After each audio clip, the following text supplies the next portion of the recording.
Good morning, everybody, and welcome. This week topic is the Azores, where we're going to be heading once again in April of next year.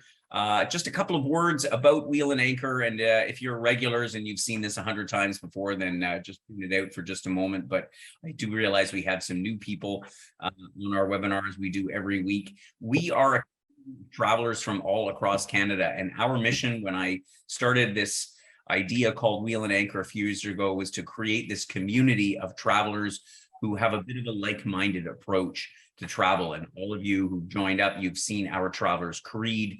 And for the most part, people nod their heads and say, yeah, that's the way we like to travel. And because we all sort of share that same philosophy about, soft touch and there for learning and there for, to respect and appreciate the locals and to try to understand and all the different philosophies that many of us as travelers take for granted.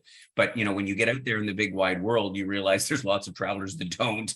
So we like to bring the good ones together, and those are our members of Wheel and Anchor. And that, as I say, is my personal mission. And as I always say as well, I think it's a great thing to have a life fully lived where you're well-traveled, where you get to see some of the amazing places and cultures in the world and try all those different things that are so different than what we have at home. And in doing so, we meet lots of wonderful people along the way, other members, and of course, the great people from all of the different countries and so on that we visit. So that's our mission for our members at Wheel and Anchor. That's why we do what we do. And of course, last April, Todd took a great group of travelers. You can see them here through the Azores. And I think they had a pretty marvelous time, right, Todd? It was exceptional, actually. It was one of the best trips I've ever had in my life, to tell you the truth. It was magical. That place has got so much charm, and we had the perfect group. It was a great group of people. We had so much fun. So yeah, it was very exciting. It's so good to see them all again in that photo board. It's been a while. Ethel. Hi, Ethel. Yes, it was fabulous, wasn't it? Yeah, we really enjoyed that. Of traveling with fun people and going to a great place along the way. And as I say, Todd's going to give a few anecdotes from his experience in the group last year, and who knows, maybe he'll host again this year. We don't know that yet, but that's love that. So just a quick introduction. I'm Gordon, founder of Wheel and Anchor, and I'm joined today. Paul is actually not on the webinar this morning, but Barbara is here from our team. Who is one of our trip specialists. And when you give us a call, you will have a good chance to speak to either Barb or Paula, and they will look after you as you embark on a journey with us. And our special guest today, with a typo in his name on the webinar, I just noticed, Toddka. So this is Todd Kjargaard, an old friend of mine and world traveler, and as I say, host of this past year's trip. Or earlier this year. And so thank you for taking time out of your busy day, Todd, to share a bit of the experiences that you had. Happy to reminisce about this. I'm sure. So what we're going to do today is we're going to talk about this stunning coastline, this island of the Azores. Not just me, but probably more Todd than me is going to share a little bit about. I've been there several times. Love going there, always look forward to going back, and we're going to take a little bit of an in-depth look at this interesting archipelago, in particular São Miguel, where we're going to be headed. And I'll just give the quick overview of the map. So this is one of our short programs, and it's designed to go sort of in combination with something else, although some people will just want to go here and come back. And the nice thing is you can cover it in 5 days, basically the duration of this program, quite nicely. And so we fly into Ponta Delgada, that is the capital city of the Azores archipelago, which is, of course, an autonomous region of Portugal. And São Miguel is the largest island and the most diverse of the other islands in the archipelago, which we won't visit on this trip. But pretty much everything that there is to see in the Azores is represented here, which is why we focus on this island. And luckily, we have nonstop flights from Toronto to Ponta Delgada that go at least a few times a week. So our trip dates are lined up with the current schedule, and we hope it stays that way. And the trip, we spend the first 4 nights of the trip in Furnas, which Todd's going to tell you all about. It's in a volcano. It's in the crater of a volcano in the eastern part of the island, and we can explore the central and the beautiful east coast and north coast of the island from here. And then we do a loop around to Sete Cidades and come back to spend the last night in Ponta Delgada before either flying back or continuing our journey on to the rest of Portugal. So that is the map. And so, as I say, I'm going to jump into the day-by-day itinerary, and with Todd's help, give you a little bit of color of what you can expect along on this journey. So right away when you fly in, you'll be like water everywhere, and then all of a sudden, boom, the runway will appear out of nowhere, and sure enough, you'll be at the airport in Ponta Delgada in São Miguel. From here, you'll head right off to the hotel. But describe the feeling of arriving there, Todd. I mean, what was it like to sort of show up and then start looking around out of the buses? So when we got there, we landed just after sunrise, and the greenness of that island was breathtaking. The first thing we were all quite taken by the fact that it was so verdant and so lush. Being subtropical, that time of year, everything was like perfectly green. I've never seen anything so vibrant, and the different tones of green. And it was such a nice thing to like get out, because we had no leaves on the trees here when we left for this trip, and to go there and walk, literally step out into this environment was exceptional. It was very special, that part of it. I've never seen anything so green. It leaves you with a really like the moment you arrive, you're like, wow, this is just such a magical place. And then you take the drive from the airport, which is about 10 minutes outside of Ponta Delgada, and you drive over to the East Coast and to the hotel, which we'll talk about in a second. But what sort of happened there? How was that? How was everybody feeling on that? So the hotel itself is one of the most charming Art Deco buildings I've ever stayed in. Where it's situated in the volcano, in the crater, it's all obviously not a volcano anymore, but there is a massive hot spring pool behind the hotel, which was surprising. When I looked at it, I was like, that water is a little brown, but then I realized that this is the mineral content, and it was one of the most beautiful things to just sit in there. It was the perfect temperature. It wasn't quite like a hot tub, so you could stay for literally hours without any issue. Magical little environment in there, the way that they've done the gardens. There's a creek that runs through. It was, if I could stay longer there, I would have. It was a perfect place to stop. The staff were phenomenal. The food was exceptional. Never had a better breakfast. I think about it often, how wonderful it is. Like when you have courses for breakfast, it's something else. So that was a nice touch. Yeah. And they have dessert at breakfast too, which was a nice little touch too. So unexpected. But the rooms were fabulous. Everything was just top notch. So really beautiful, calming, very calming, that environment. Exactly. And so it's quite an acclaimed place, because the Terra Nostra is a spa hotel. And so people come from other parts of Portugal, different parts of the world, just specifically to avail themselves of the hot springs in Furnas, in São Miguel. And so, as you say, I always warn people, when you take your first glimpse of the hot pool or pond, I mean, it's like a small lake. You're immediately like, that water's brown. But that. And past the fact that you don't want to put your best new bathing suit or bikini on, but because it might leave a bit of a brown stain. Ideally, you wear black. Very popular, and this is the home for a few for the 4 nights. So the majority of the trip in the Azores. And so, what was it like staying there? So, I mean, you spent a day touring around the Lake of Furnas and so on. It's a beautiful hike. The tour around the lake was phenomenal. It's one level, it's flat, so it's very easy to do. It's about a 3-kilometer hike, but very simple. And you walk through different like one part of it feels rainforest like. Then you walk through this area where it's this bamboo run of massive bamboo alley as you walk along it, and then you come out along the lake and it's more coniferous trees. And so it's you go through these little different zones, but it's all around the same lake. There's this beautiful little chapel on the one end where the family still owns it. And when we walked by, there was a guy going into it, which we were like, whoa, whoa, whoa, this is amazing, because we weren't expecting that. But the little town for Fornash is so cute and quaint, and we walked around. We had free time for lunches, so we did a little bit of that. It's just the people were so friendly, so open, and just it felt so relaxing. That's, I think, the key word would be relaxing. It was just And that way. you have the geysers as well. So you've got the big hot spring pond pool in the hotel, which, by the way, is in it's in a little park, which is all fenced off. And the hot pools are open to the public during the day, but the hotel guests get exclusive use of it in the first thing in the morning and in the evening. So that's also the nice part, because It's magical at night when the lights are, there's no one in there except for 2 or 3 people, and the lights are very dim and the steam is coming off that water. It's beautiful, beautiful lagoon.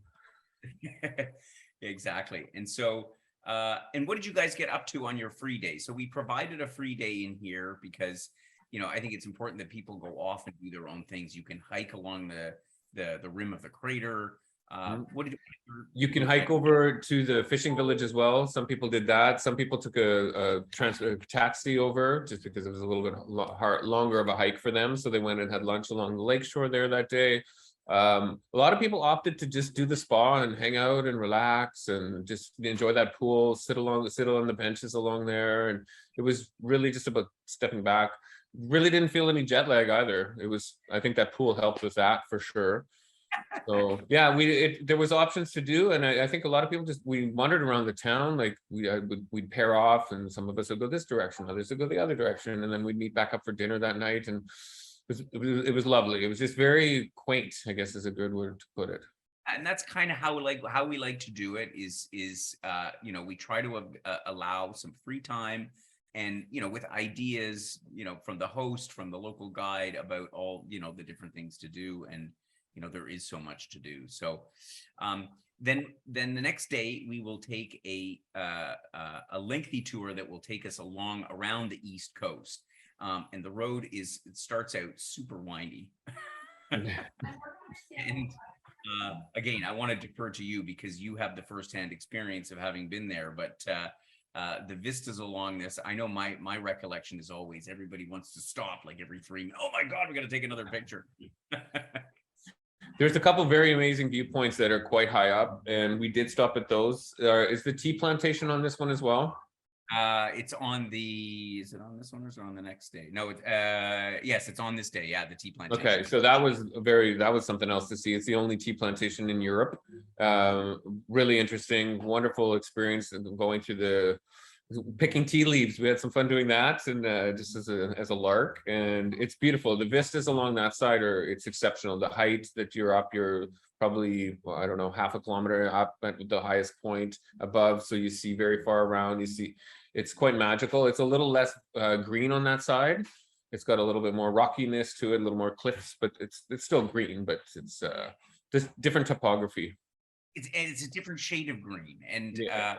And it's because the cliffs on that side of the island are so steep. You know, the road is narrow and hairpin turns, and, you know, at some point you're sort of looking down over the edge. The cobalt blue Atlantic Ocean around you. I mean, it's magical. And you'll visit the little town of Nordeste, right? Northeast, translated into English, which is obviously the northeast point of the island, the Goriana tea plantation. Yeah, lots of fun stops. And so then the next full day, which is day 5, which actually is you go from Furnas back to Ponta Delgada that day, but we go the long way around. So if you remember the map of the island, we go all the way up to the north and then to the far western side of the island. And of course, here you have this Fogo Lake, the famous twin lakes of Sete Cidades. And once you get there, you're just mesmerized by the colors of these lakes, right? It's all about how the light hits it. So you get this blue on one side and green on the other, or inverse of that. It's quite magical. Those views are spectacular too. Like you go we went above the clouds at one point, which is kind of interesting. And then as you descend back through, it all appears. Yeah, it was quite magical that day. Amazing. And these lakes have a legend that it was the tears of a god, I think, that or a goddess that I don't even remember what the exact. I don't recall that part of it, but this is where they say near here is where Atlantis was. This is this was a whole new learning for me. This is where there's multiple people around the world think that this Atlantis was in the Azores. And it was destroyed by a volcano and an earthquake. So, and we got a whole history tour that I had no idea. They also claim Christopher Columbus as their own. So it's interesting too. So yeah, we had a very informative tour guide on it that day. So it was quite interesting. And yeah, and that's what makes it special. The people that we have that are partners in the Azores are absolutely lovely, and they really want us to show us their home and what it's all about. And the people from the Azores are very passionate about their islands. And they say there's more Azoreans that live in North America than live in the Azores, but a lot of them end up going back because it would be an idyllic place to retire. You see a lot of Canadian flags flying in front of houses there. There you go. which was interesting. I was quite surprised by that actually, but it was quite interesting. Yeah, so there's quite a connection, and that's partly why we were fortunate that there's a flight from Toronto, because there's a large Azorean community in Toronto, and so it makes it a lot easier to get there from Canada. So on that day, as I say, we circle all the way around the island, taking in the west coast and Seteshidadas and the craters and the viewpoints, and we'll end up back in the heart of Ponta Delgada. It's not a big town. It's kind of a very quaint and sleepy little town. We're staying right on the waterfront in the Marina Atlantico, which is I think a perfectly situated hotel, wouldn't you say? Yeah, it was right in the center of everything. Great restaurants and everything around it as well. There was one restaurant that is in the port. I don't remember the name of it. I'm going to get it to you, Gordon, but everybody raved about it. It was phenomenal. Just the buzz about that restaurant was great. We went to a fish restaurant one day for lunch there as well, which was really delicious. There's the gates of the city are a little bit to the west of the hotel, which is sort of the center where this cathedral is as well. So very easy, very walkable, not chaotic like other cities. It's just a nice little charming little town. Exactly. And you've got the sea baths more or less across the street. So did anybody go swimming from your group, Todd? No polar bear swims on my team or my group. But the Atlantic Ocean in the Azores stays pretty constant all year round. So I bet you saw people swimming though. There were people there. I was just a little, I like 22 degrees and up, so I don't know. Yeah, exactly. Water's actually warm, so you can dip into the Atlantic Ocean. And that final day, and of course, you guys were not able to do this on your trip, unfortunately, because whale watching is one of those things that is a bit weather dependent, and you guys, I think, had a bit of a storm the last day. We did. There was gale force winds and nobody was leaving that harbor that day. So unfortunately that didn't happen for us, but you can't control that. We did. We went to botanical gardens instead. There you go. In the middle of the Atlantic, you can get anything at any time. So I would say generally my experience has been pretty good. So I've done whale watching in the Azores a couple of times. So the plan is that will take place as usual. And what's interesting about whale watching here is, first of all, they have many species of whales that spend a great deal of time. And of course, some of them move around from the North Atlantic to the South Atlantic and vice versa. But a few species stick around for a lot of the year. And the other thing is that the Azores has long been, well, I mean, in earlier days it was we did a lot of whaling there. So and today not anymore, but they have these lookout stations up on the sides of the mountains. They have guys that are up there, people I should say, who are spotting the whales because they have a perfect view out from the hills over the ocean. They can spot the whales, and then they can geolocate, triangulate the position, and then tell the boats that are out for whale watching exactly where to go. So and I have seen whales every time I've been on it's only been two or three times I've been to the Azores. But we've seen whales every time. So it is really a great place for that. And it'll be sort of the final activity before the trip comes to an end and the journey continues on. So it's a short little trip, but at the same time, it is really, really amazing. And it just allows you to really get a very special feeling for the Azores.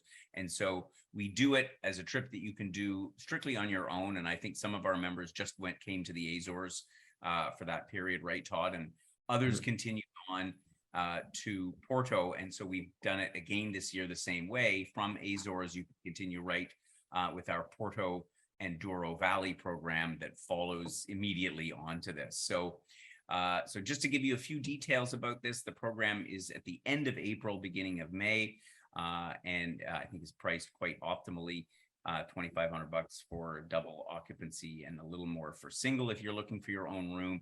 And that includes your accommodation at the hotels, your host, your guides. I mean, I think you're pretty well looked after on this trip, wouldn't you say? Yeah, everything's covered, and you have some free time, which is key, because you can actually Exactly. explore some of your own personal tastes as well. You have that option. So there's a couple of dinners that are on your own, so you can avail yourself of you know, the kind of cuisine that you like to eat, but they have great food in the Azores. And then we do airfare obviously separately, as well as if you're continuing on to the next segment in the sojourn, which is Porto. So that stuff and insurance would be extra. At this point in time, it's still looking pretty good. You know, the airfares have been all over the map, but at the moment, you're still looking at, I think the price last year was just under $1,000. So, you know, probably in for about $1,000. And even if you do a return flight from Porto, so if you continue on to the segment that goes right after this, the impact on the prices is fairly marginal. So let's hope that stays that way. And so now we'll entertain a few questions from anybody in the group. But of course, if there are any questions that you think about 5 minutes after the webinar is over, then or if you're watching a replay of the webinar, then please do drop a note to either Paula or Barb, who you see on the screen at the bottom there of the three of us. Their numbers are there also on our website. Just drop us a note at any time. And then, whoops, what happened to that? There we go. There's the question and answer screen. So, Barb, do you see any questions in the question box? There's not any there right now. I know everybody asks about weather and things like that. Yes, good question. And I will address the weather. I should probably just build it into the webinar. But so the weather at this time of the year, we pick. I mean, the weather in the Azores being a sort of a oceanic climate, like being mid-Atlantic, is pretty constant all year round. It gets a little warmer in the summer, it gets a little cooler in the winter, but it doesn't get, you know, they don't generally get snowstorms or anything like that. So that's what makes it great. So at the end of April, typically, well, what was your weather like when you were there, Todd, other than your rainy day on the last day? it was literally supposed to rain every day, and it didn't until the last day. So it was probably around 20 degrees. It was perfect. It was great for walking. It wasn't overly warm. It wasn't too hot. It was temperate and lovely. We lucked out, because the day that we arrived, there was literally a hurricane happening before we landed, and our tour guides didn't even know if we'd actually be able to land. And so we were unaware of that until we actually got on the ground, but it had passed through at that point. Literally the clouds had just parted. We arrived and we had beautiful weather till the last day, basically. Yeah. So the weather can be quite changeable in the Azores. So I think that's an important point is, you know, you do have to bring a bit of a rain jacket, but the common saying there is, if you don't like the weather, wait 20 minutes and it'll change, because it does move across the island really pretty quickly for the most part. And, you know, the worst case is you've got a rainy day, but the nice thing is with our local partners there, if it happens that the rainy day is on a day that you were scheduled to do the excursion, then, you know, we try to juggle things around so that, you know, you don't miss anything. So yeah, all in all, a great program. Good. Well, it doesn't look like we have any other questions. So then I will, well, then we can end the webinar here. And as I say, please do let us know if you have any questions.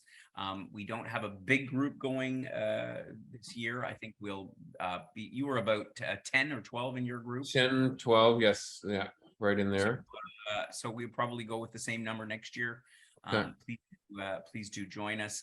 And next week we are going to be presenting our. Oh yeah, I've got to go to the next one there. Oops, no, it disappeared. Okay, I thought there was Porto in the Douro Valley. That's the one I was looking for. So as I mentioned, the ideal combination is to continue right on to do Porto. This is we did revise this program from last year, so now we're staying 5 nights in Porto itself and then a night up in the Douro Valley, because I think it's a very special place to spend with all of the terrace vineyards and so on. So Magical. if you're interested in that, you can do that. And then I know a lot of members are interested in Portugal. So coming up next week in our webinar, the third part of our Portugal sojourn is the Algarve. So we're going to be bringing you a lovely program that's the South Coast that will follow Porto and the Douro Valley. So you could do Azores, Porto and the Douro, and then finish off in Algarve. You'd have a terrific 3-week program and see some of the best things in Portugal. So all that's happening next year. Questions, info, drop us a note. And I'll say thank you to Todd for taking your time. I know you're very busy today to share with us your experience from last year. I know you raved about it, so I wanted everybody else to hear your opinion. It's lovely to reminisce about this, actually. It's exactly what I needed right now. But listen, treat yourselves. This is a really wonderful trip. It's something for the soul, I have to say. It's this one's very special. So mark this on your calendar, because this is one of the ones that you want to do for sure. Indeed. Okay, well, thanks for that. Thanks, Barb, and to all our members. We'll catch you hopefully at next week's webinar or on a future one. Take care. Have yourselves a wonderful week.